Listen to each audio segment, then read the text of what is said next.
आज देश के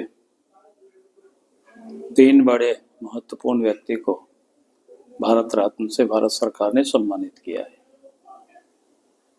पहला चौधरी चरण सिंह, जो किसानों के नेता रहे, निस्वार्थ भाव से लगातार अपने मृत्यु पर्यंत किसानों के लिए संघर्ष करते रहे। किसानों को हक और अधिकार दिलाने के लिए वो लड़ते रहे, जूझते रहे और वो किसानों के नेता भी कहलाए।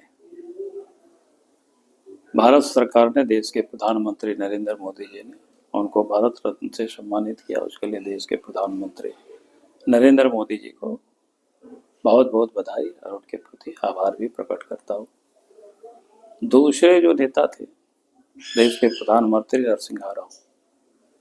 नरसिंहा राव के प्रधानमंत्रित्व काल में यानी देश उदारीकरण यानी नई व्यवस्था की ओर देश ने प्रवेश किया।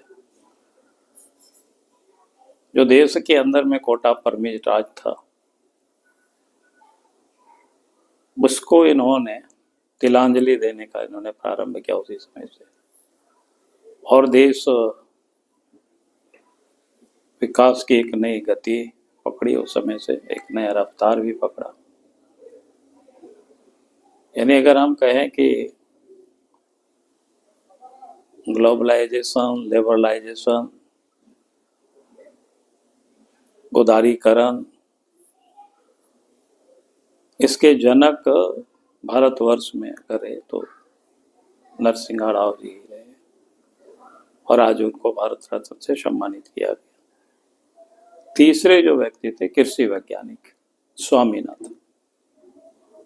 वो कृषि के क्षेत्र में जो उन्होंने क्रांति लाई, जो कि भारत पहले अन्न के लिए परेशान थे, दुनिया के औरों देशों के समक्ष देशवासियों की भूख मिटाने के लिए भारत कटोरा लेकर के हाथ फैलाते थे।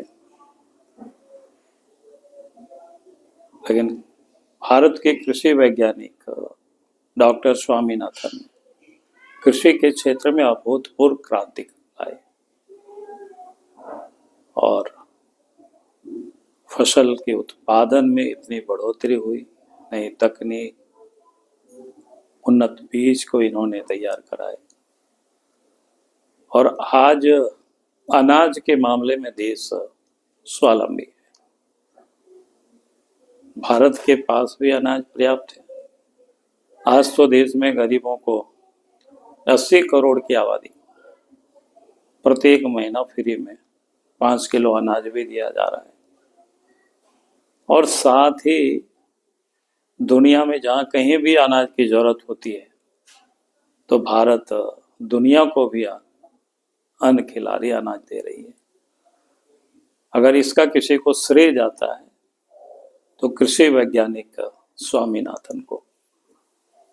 और इसलिए आज इन तीनों महापुरुष को केंद्र सरकार ने, देश के प्रधानमंत्री नरेंद्र मोदी जी ने भारत रत्न से सम्मानित किया। इसलिए